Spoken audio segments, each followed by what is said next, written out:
Muito bem, hoje eu também estou feliz, porque é sábado, e porque vamos estudar novamente o Apocalipse.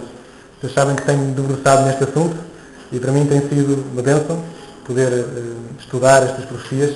Tem animado, tem fortalecido a minha fé, e espero que também possa vos animar a vocês, e também estejam a ser tão abençoados quanto eu no estudo do livro do Apocalipse. Hoje vamos estudar então a sessão 4, Carta à Igreja de Tiatira. Já estudámos 3 cartas, estamos agora na 4ª carta, na 4ª igreja, a Igreja de Tiatira. Gostava de começar esta introdução falando nas palavras deste autor que escreveu o livro Apocalipse 13, um livro que foi publicado há algum tempo na publicadora brasileira, Casa Publicadora Brasileira. Ele, de introdução, ele levantava uma questão que serve para nós pensarmos, em que ele dizia: porquê é que a Igreja Adventista cresceu tanto comparado, por exemplo, com outras igrejas que também guardam o sábado? Ele deu o exemplo da Igreja Batista do Sétimo Dia. Aliás, a Igreja Adventista do Sétimo Dia guarda o sábado pela influência de uma senhora chamada Raquel, que era Batista do Sétimo Dia, fez parte do movimento milerista e foi ela que trouxe a questão do sábado para a Igreja Adventista. Mas porquê que, por exemplo, neste momento os batistas do Sétimo Dia são cerca de 100 mil no mundo e os adventistas são cerca de 18 milhões no mundo? Porquê este crescimento? É a pergunta que ele inicia o seu livro de Apocalipse 13. Porquê que até uma igreja batista que começou há mais tempo do que a igreja adventista, mas tem menos membros do que a igreja adventista? E ele dá a resposta, e a resposta é profecia. Essa é a resposta. Porquê? Porque na igreja adventista os assuntos são trazidos à luz da profecia.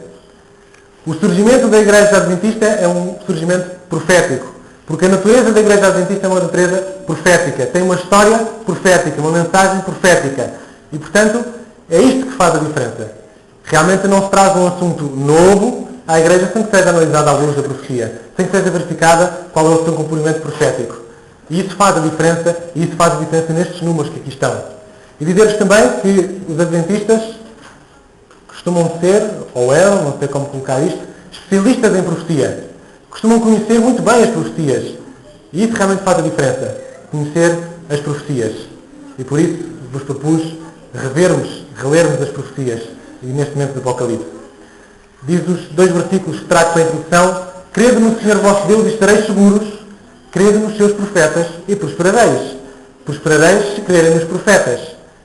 As coisas vos irá correr melhor. Não irão estar desorientados. Não irão falhar o alvo. Onde não há profecia, o povo se corrompe. Estes 2 versículos para lembrar a importância da profecia na Igreja Adventista, a importância da profecia na nossa vida, nas nossas dúvidas existenciais. A profecia é a resposta. Temos estado a ver exatamente isso. Como Deus, profeticamente, nos deu as informações que nós necessitamos para estarmos esclarecidos e estarmos atentos e estarmos aguardando a sua segunda vinda. Muito bem. Estamos na 4ª igreja. Não podemos, sei que temos feito os cultos assim quase mês a mês e vamos esquecendo de muita coisa.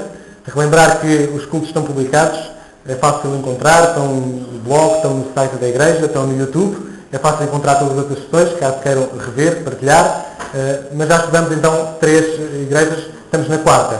Dizer-vos para a introdução, ou relembrar-vos para a introdução, que foi Deus que dividiu a história do mundo, da história deste mundo, em 7 períodos proféticos, desde a morte de Jesus até à segunda vinda. O Espírito de Profecia, Jesus dividiu a história em 7 períodos. E não tenho ideias, porque não foi João, na ilha de Patmos, que teve esta ideia de escrever umas 7 cartas às igrejas e dividir o período em 7 períodos. João não tinha capacidade para isto. Pobre João, não é? Não tinha capacidade para isto. Foi exatamente Jesus. Relembro-vos que Jesus chegou, disse a João: senta-te e escreve. Não foi algo que João viu e depois foi descrever em palavras suas. Não. Jesus chegou e disse: senta-te e escreve o que eu vou dizer. E a carta às igrejas são ditados diretamente da boca de Deus para João escrever. Aquilo que lá está é um ditado da boca de Deus para João escrever. Seria impossível um ser humano escrever as profecias do Apocalipse, escrever o que vimos até agora, estes detalhes todos das igrejas locais, porque reparem a sabedoria de Deus. Pegou em 7 igrejas que existiam na altura de João. Havia pegou em características das igrejas, características que depois extrapolavam-se para os tempos proféticos, para o tempo da igreja no futuro. Só realmente sabedoria divina. Ser realmente um Deus que sabe tudo, um Deus que sabe o fim desde o princípio, teria capacidade para isto existir.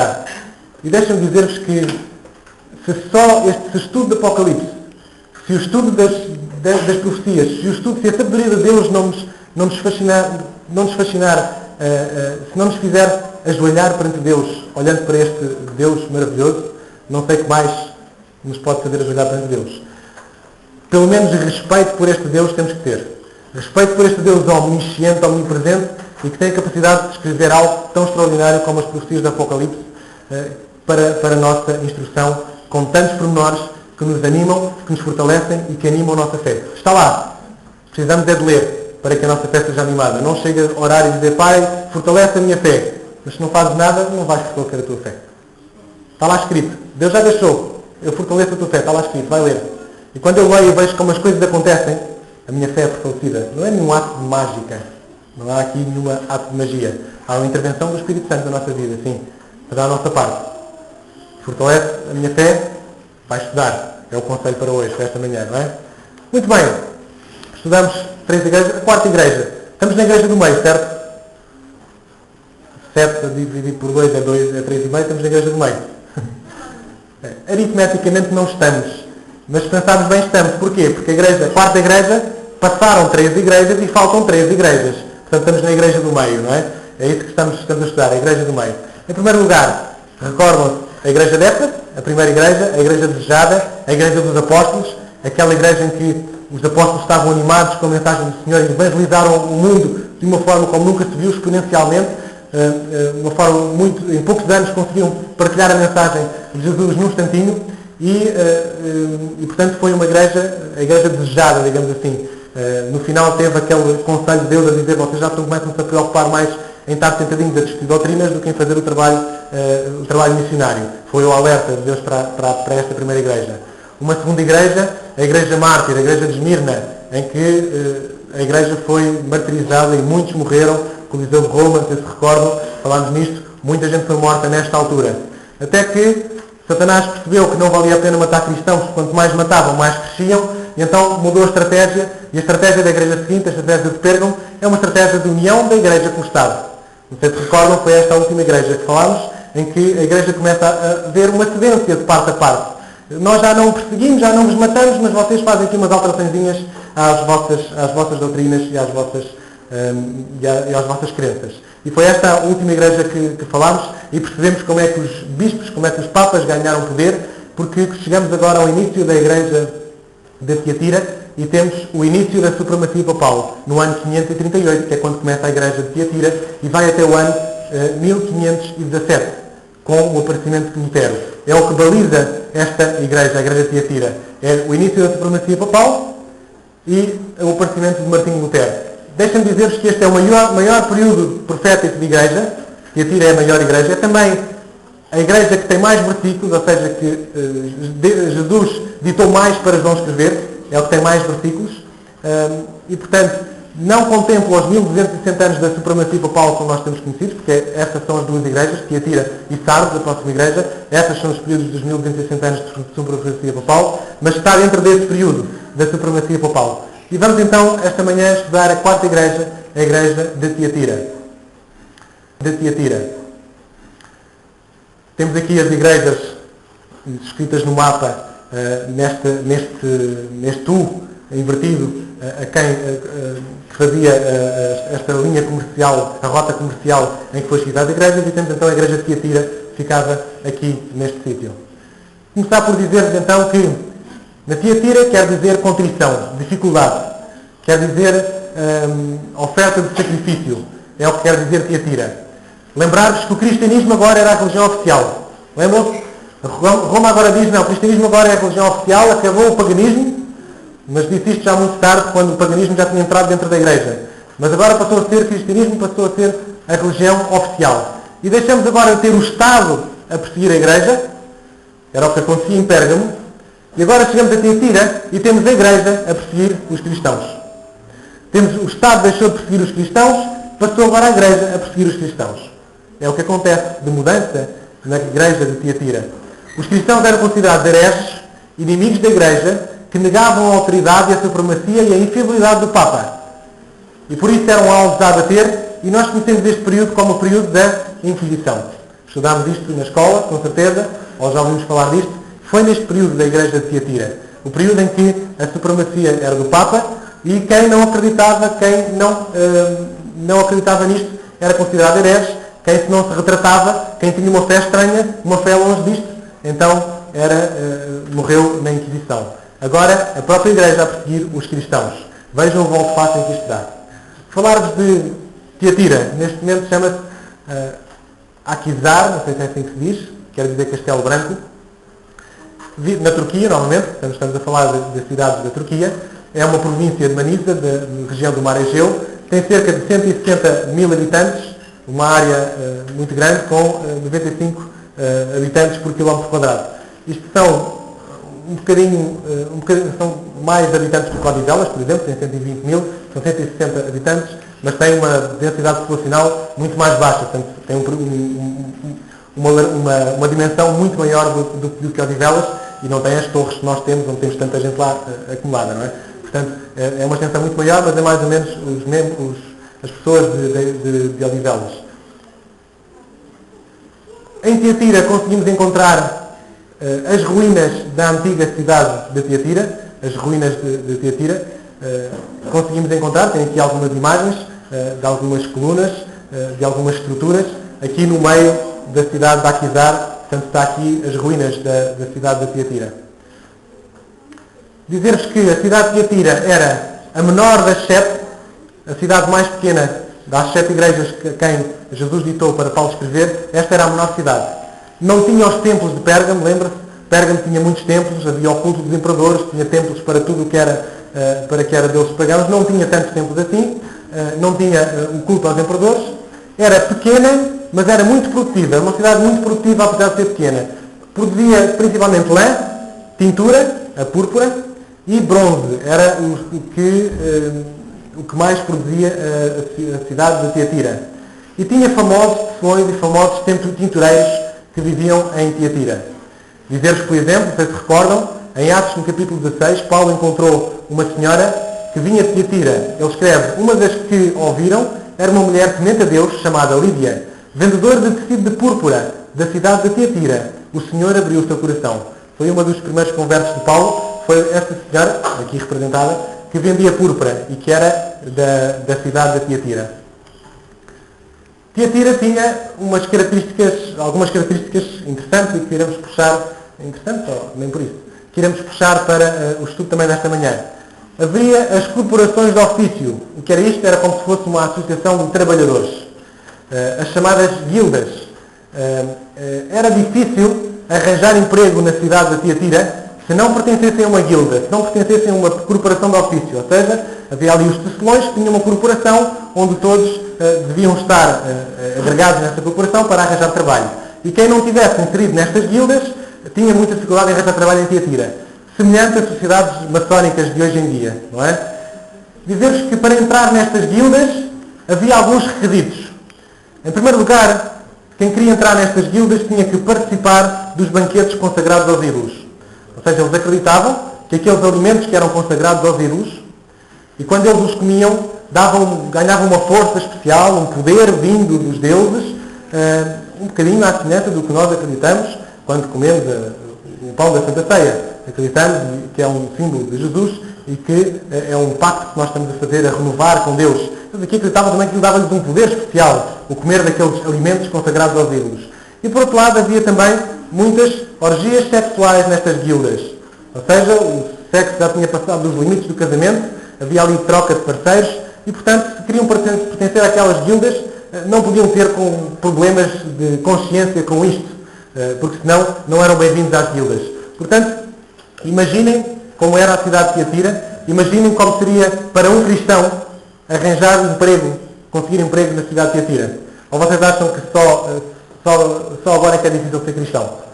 No antigo passado não era. Só agora é que é difícil arranjar emprego, que não se trabalha ao sábado. No passado não era.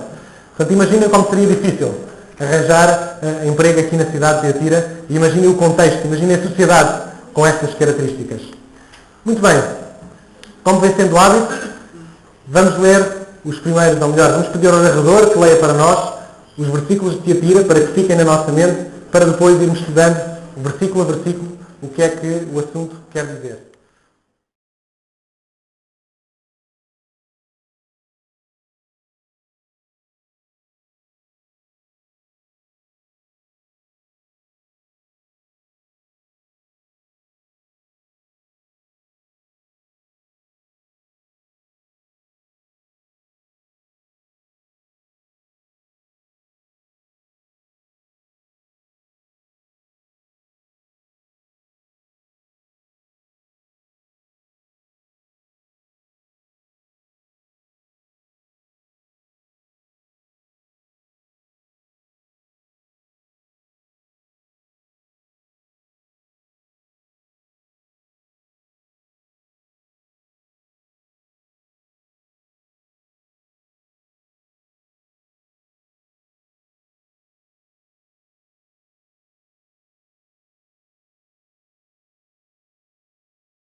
Muito bem, do versículo 18 ao versículo 29 do capítulo 2 do Apocalipse, são estes os versículos objeto de estudo desta manhã, a carta à igreja de Tiatira, novamente uma carta que é ditada diretamente de Jesus para João escrever e enviar à igreja, uma carta que tem aplicação local e que é extrapolada em espírito de profecia para a igreja do tempo de Tiatira, naquele período de que falámos.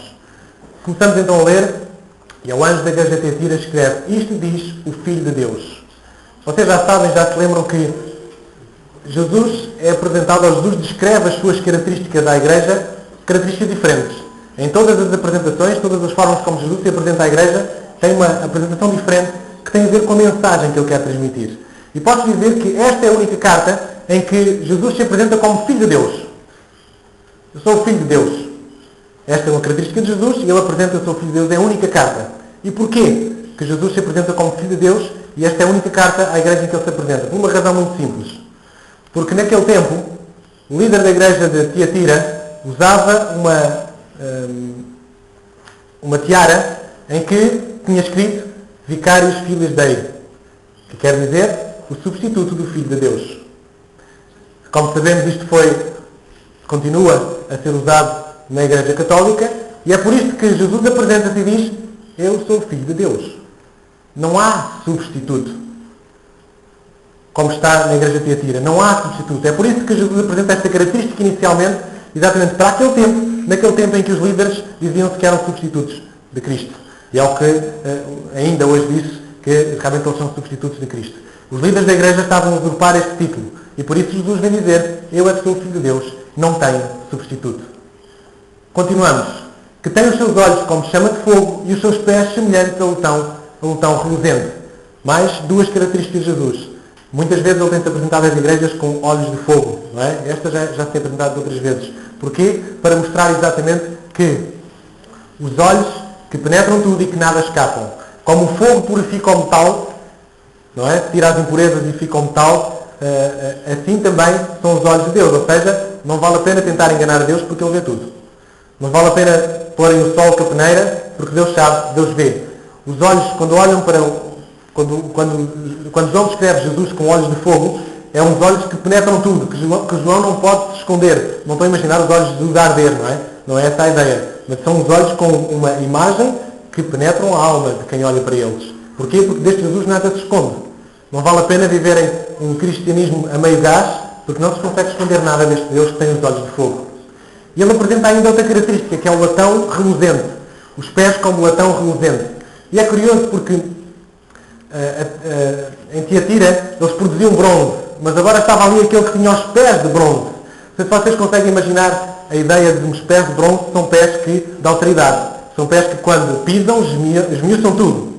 Que destroem tudo. É assim que Jesus se apresenta a esta igreja. Eu sou o Filho de Deus. Não há substituto. Os meus olhos veem tudo. Não vale a pena me enganarem. E têm autoridade. Os meus pés têm autoridade e esmiuçam tudo o que se coloca debaixo dos meus pés. Essas características iniciais que Jesus apresenta a esta igreja. Continuamos.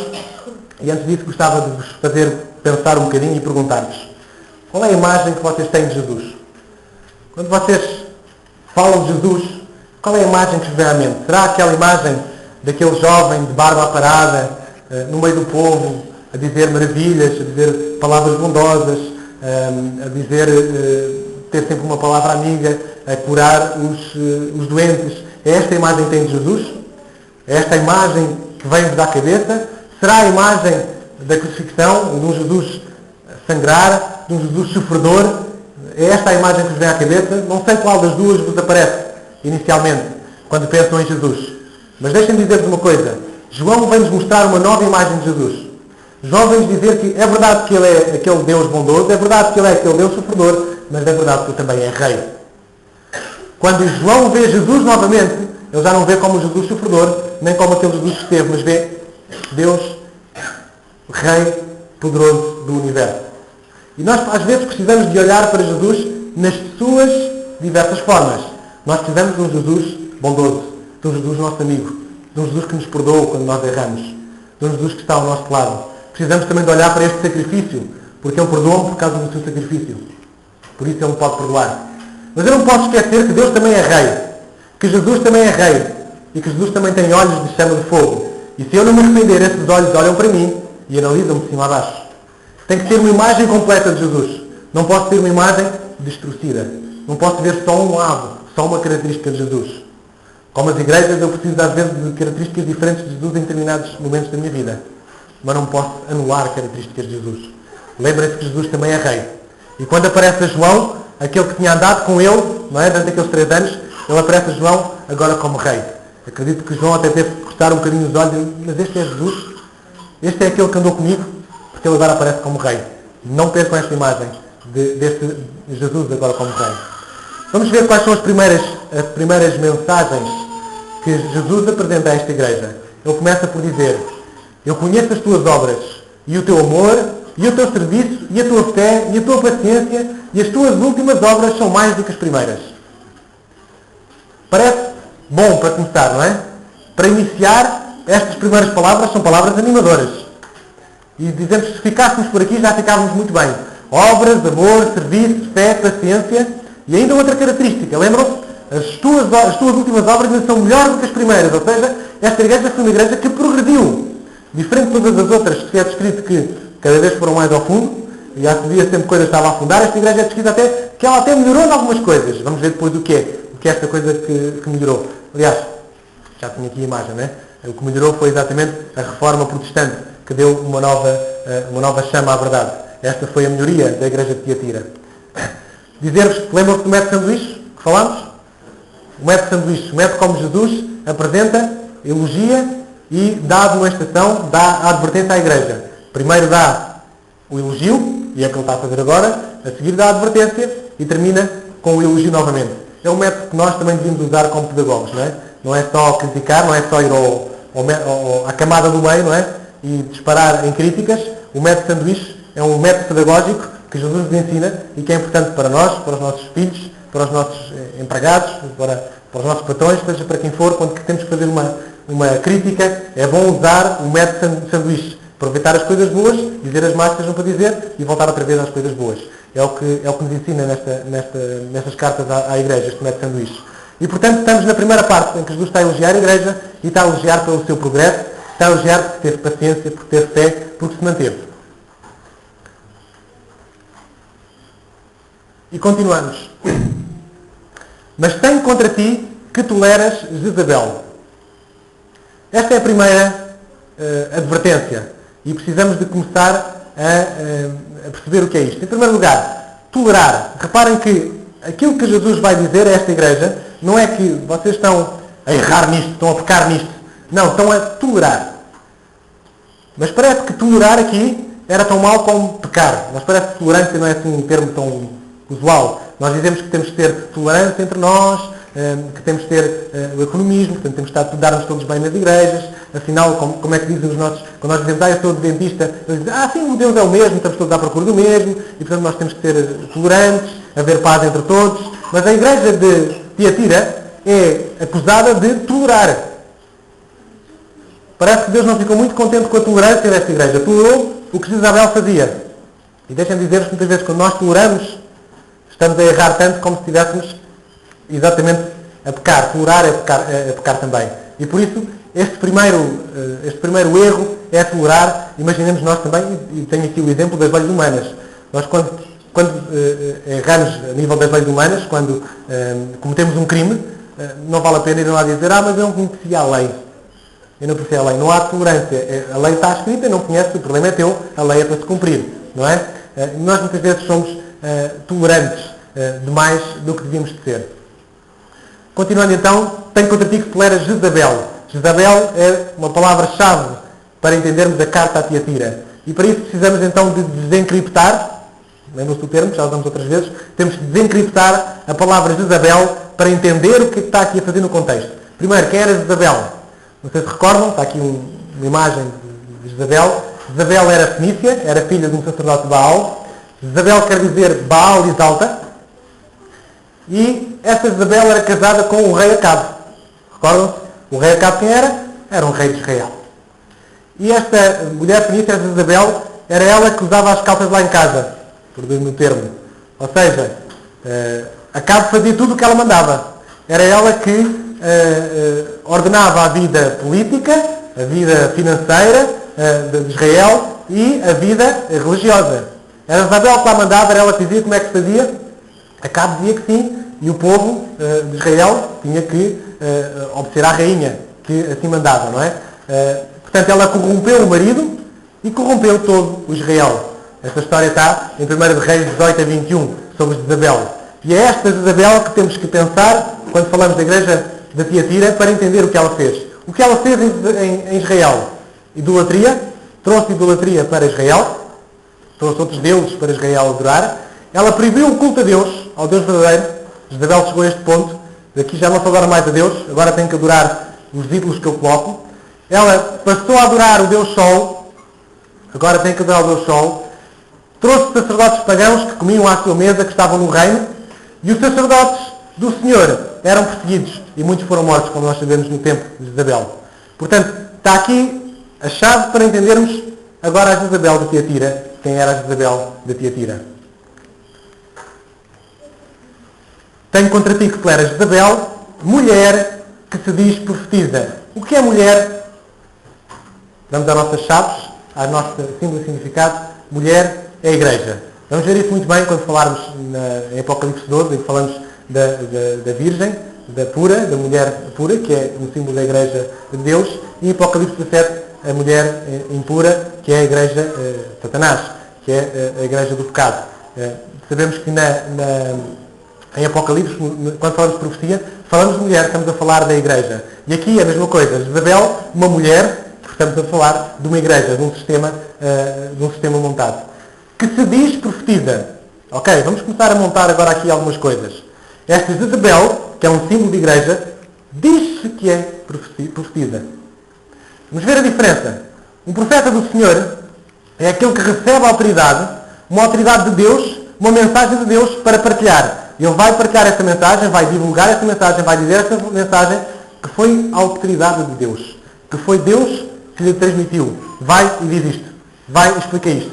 Mas Jezabel não era profetisa. Diz que era profetisa. Ou seja, ela queria ser profetisa, mas Apocalipse diz que ela não era. Alguém que se diz ser, pode não ser, não é? Ela diz-se profetisa, ela autoproclamava-se profeta.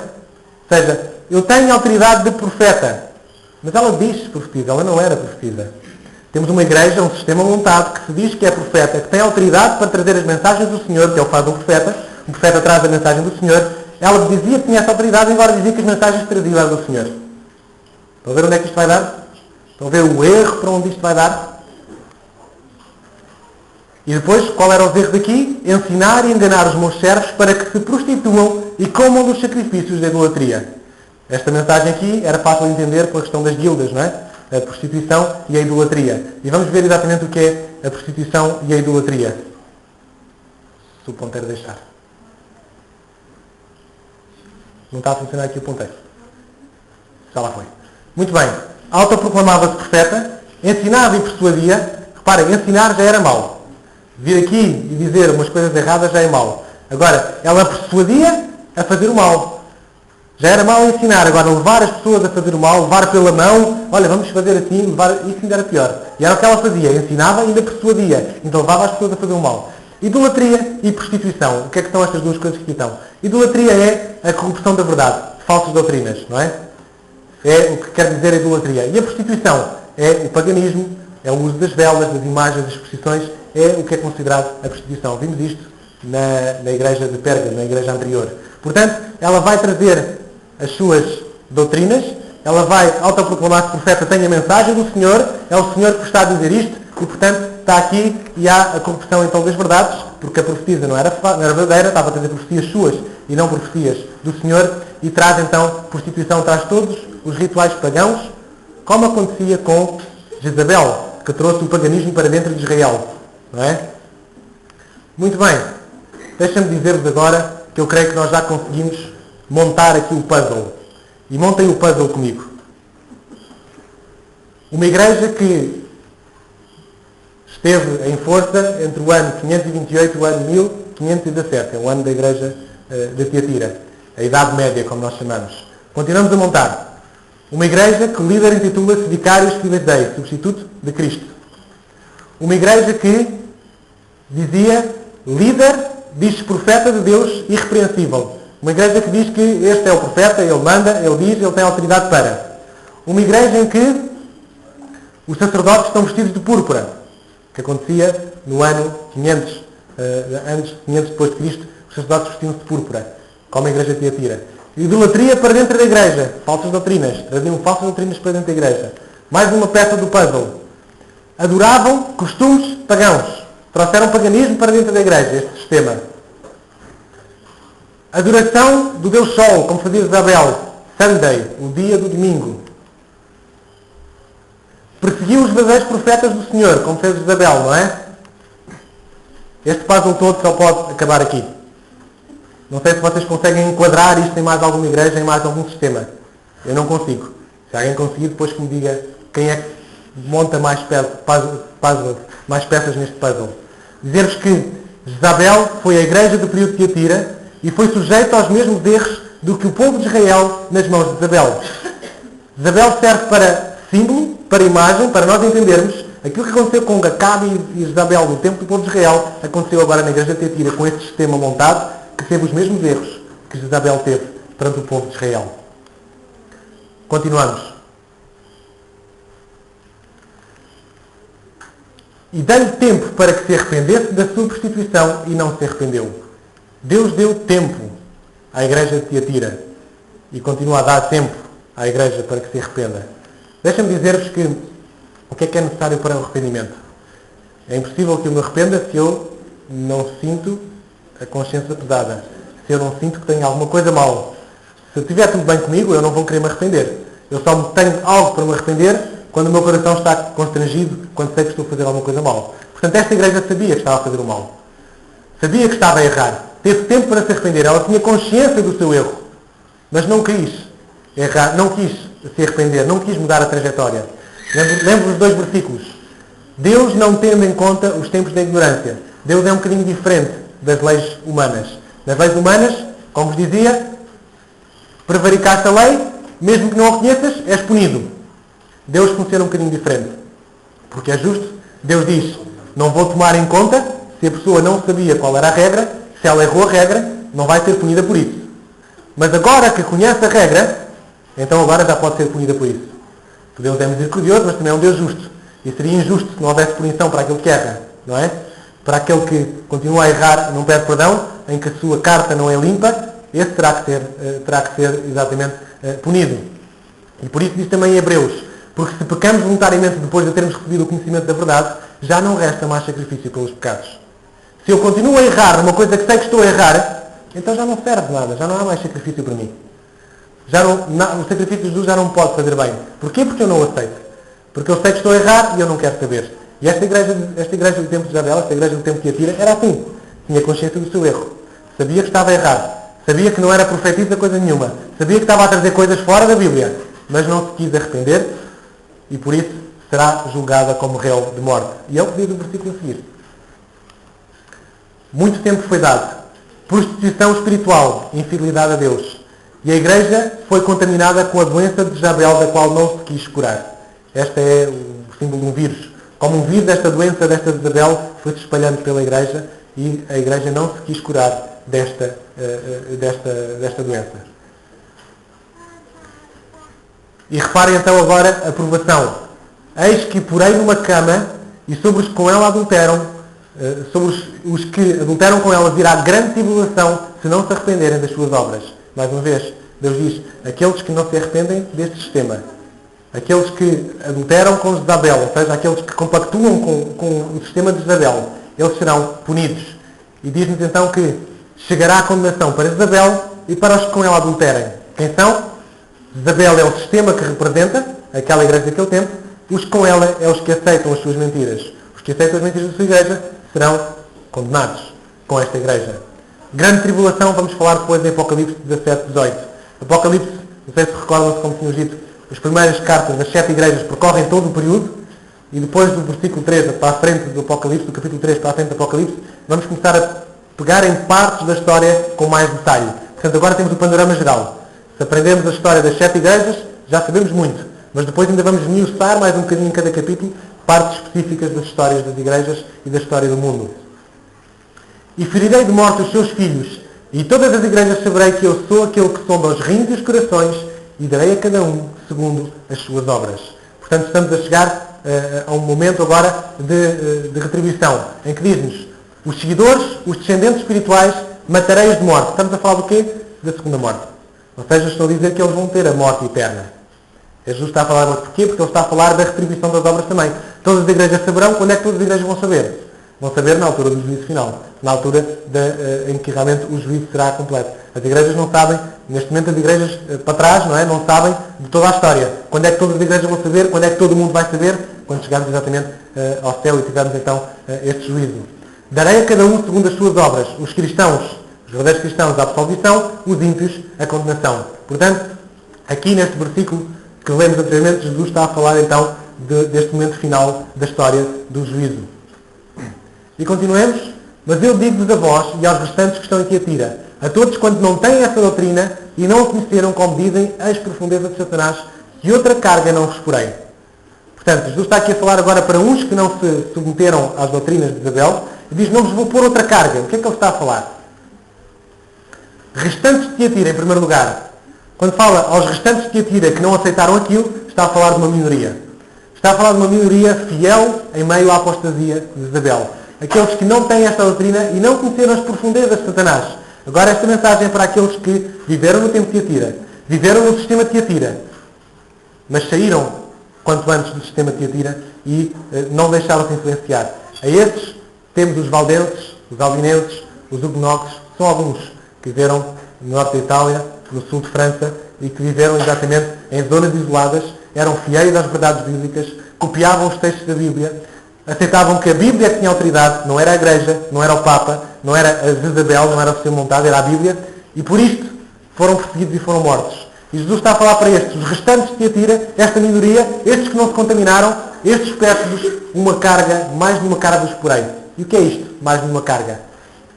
Antes disso, os outros conheciam as profundezas de Satanás, certo? O contacto com a doutrina de Isabel era exatamente o conhecer as doutrinas, as profundezas de Satanás. Sai dela, povo meu. Nós sabemos lá para a frente, vamos ouvir este comentário.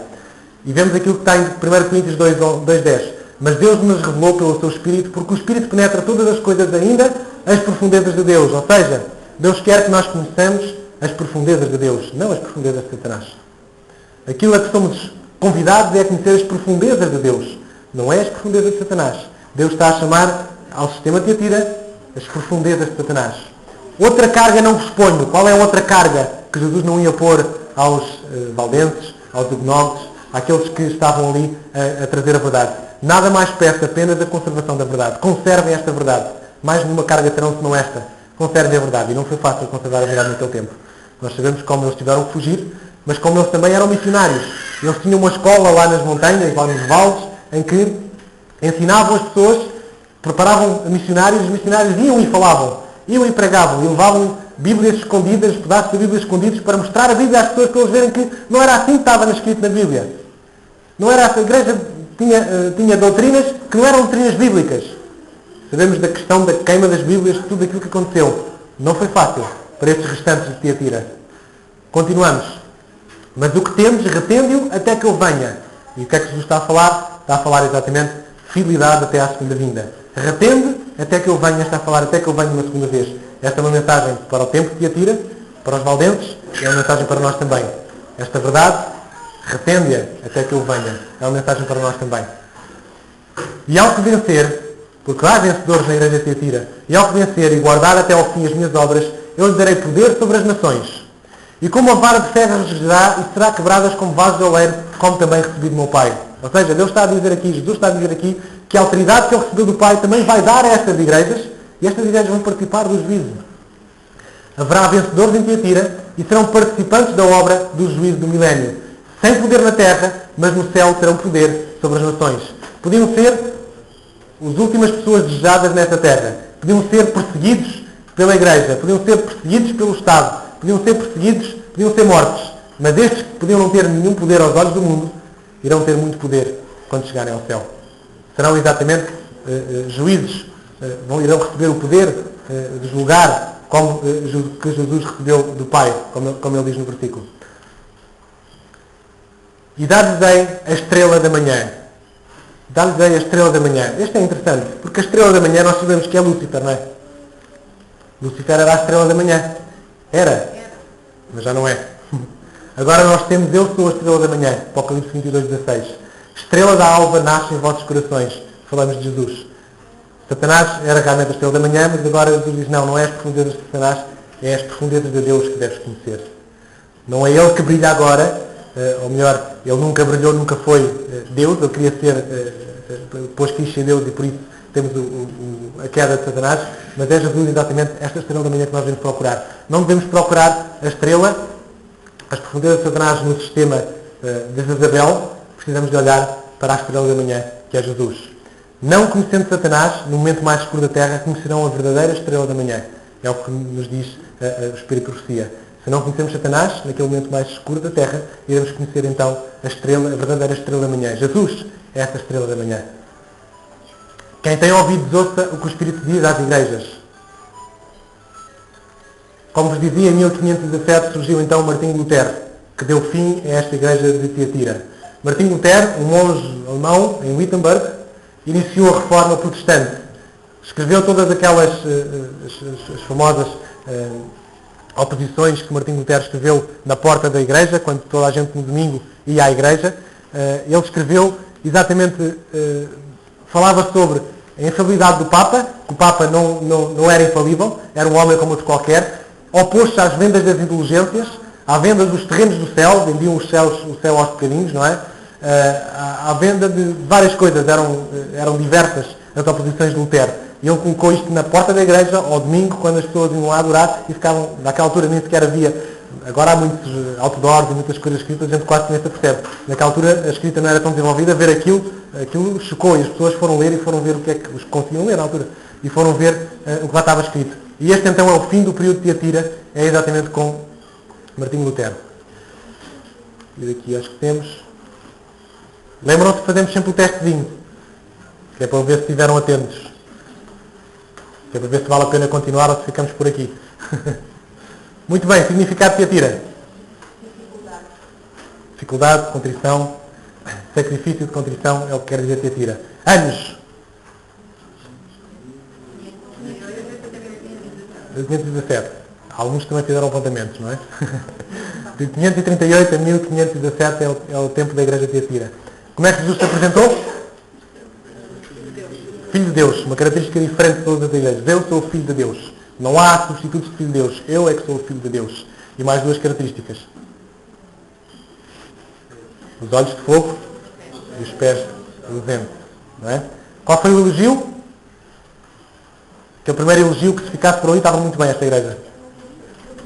Uma igreja que progrediu, a fé, a paciência, não é? Foi esses elogios. Obras, amor, serviço de fé, paciência. Últimas obras melhor do que as primeiras. O elogio que Jesus trouxe nesta sanduíche, não é? Na sanduíche de repreensão. Qual foi a repreensão?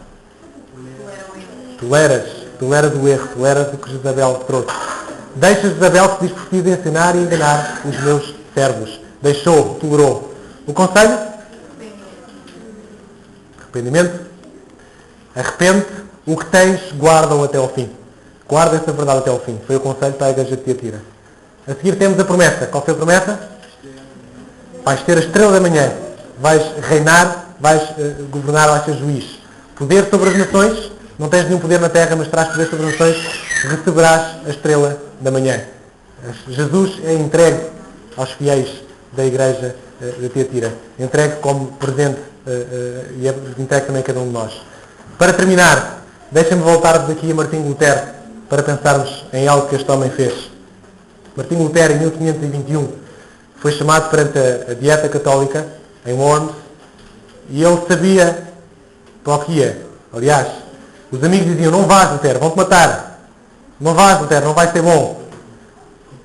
Isto é uma ensilada para ti. E Lutero respondeu, ainda que daqui para o Worms tivesse tantos demónios nas ruas quanto telhas nos telhados, lá eu estarei e ficarei de pé pela verdade. Já não temos homens assim, não é? Agora, quando alguém no trabalho nos faz uma pergunta, nós aí já, melhor não dizer aqui nada, dizer que sou cristão que tinha estas ideias malucas, não é? E este homem é chamado perante o Estado e ele diz nem que haja tantos demónios como aos telhados. Porquê? Porque este homem estava exatamente, ele vai explicar porquê à frente, ele estava cativo por aquilo que tinha lido. E sabem porque é que nós não temos esta fé de Martinho Lutero? Porque nós não estamos cativos, porque nós não lemos. Porque nós não nos apaixonamos. Porque nós não estudamos. Se nós estudarmos como Martinho Lutero, vamos estar tão cativos quanto ele. Porque é impossível ver as verdades do Senhor, ver estas profecias acontecerem, ver como tudo aconteceu tão direitinho. Como só um Deus omnisciente que sabe tudo consegue descrever. Quando nós vemos isto, nós ficamos tão cativos quanto ele. E depois, houve uma noite de angústia de Lutero. Na noite de 17 para 18 de abril de 1521. Ele chegou lá, ao Worms, chegou lá perante a Dieta e disse, eu creio nisto. Eles disseram, Martinho Lutero, vais ter esta noite. E amanhã de manhã vens cá responder outra vez sobre este assunto. Vai pensar melhor. E Martinho Lutero foi e disse que foi uma noite de angústia para ele. Por um lado ele tinha a sua vida, tinha as suas crenças, tinha aquilo em que ele acreditava, e por outro lado tinha o medo de morrer e tudo o resto, não é?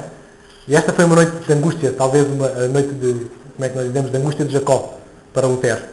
E Lutero de manhã é chamado perante a Dieta, perante os vários reis que ali estavam, perante os vários sacerdotes, perante a igreja, perante o Estado, e vem-lhe perguntar outra vez, vais-te retratar ou não? E ele responde, enquanto a minha consciência estiver cativa da palavra de Deus, nada há que possa ou queira retratar-me, pois não é seguro nem salutar agirmos contra a consciência. Esta é a resposta de Martinho Lutero. Enquanto eu estiver cativo com aquilo que eu estou a ler, eu não consigo nada que eu possa retratar. Esta é a mensagem do Senhor.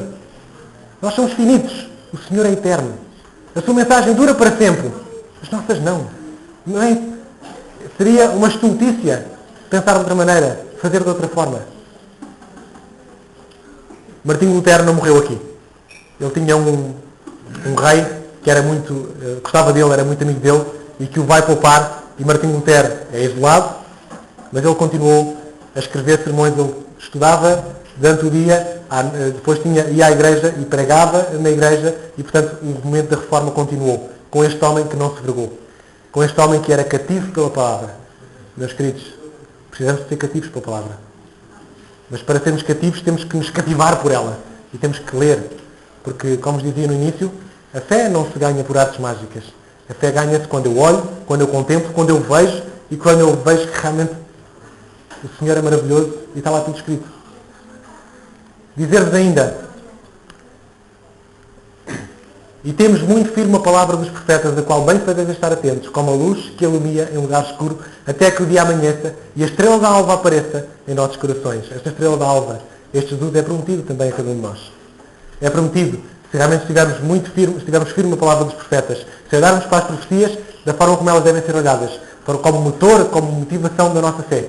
Algo que nos pode fazer ver que realmente Deus está no controle, que Deus é um Deus omnisciente. E termino apenas com uma ilustração, que é esta. Ouvi esta ilustração e achei interessante trazer-vos. Imaginem um avião em queda livre, que vai despenhar. É assim que nós estamos neste mundo, neste momento. Em queda livre, dentro do avião. Agora, não é muito inteligente, quando estamos em queda livre dentro do avião, continuar a fazer tudo aquilo que fazemos. A ver o filme que está a passar lá à frente do televisor do avião, continuar uns a dormir, outros a ouvir as suas músicas, outros a ler, outros nos seus tablets, e o avião está em queda livre. Não sei se vocês conseguem imaginar o que é, numa situação real, estarmos completamente quietinhos e calminhos a fazer tudo o que fazíamos e o avião em queda livre. O avião está em queda livre, meus irmãos. É isto que a profecia nos diz. É que esta terra está em queda livre. E há uma saída, sabem aquela saída de emergência? Que lá está? No avião há uma coisa que diz saída de emergência. Não é? A saída de emergência pode ser considerada a profecia. Pela profecia eu consigo perceber onde é que estou. Mas enquanto eu não olho para ela, eu continuo a fazer tudo o que tenho estado a fazer. E a achar que o avião vai muito bem. Mas o avião está em queda livre. Que o Senhor nos ajude. Que mais esta mensagem da Igreja de Tiatira nos anime e fortaleça a nossa fé. E que possamos ser cativos pela verdade, como Martinho Lutero foi. Um bom sábado.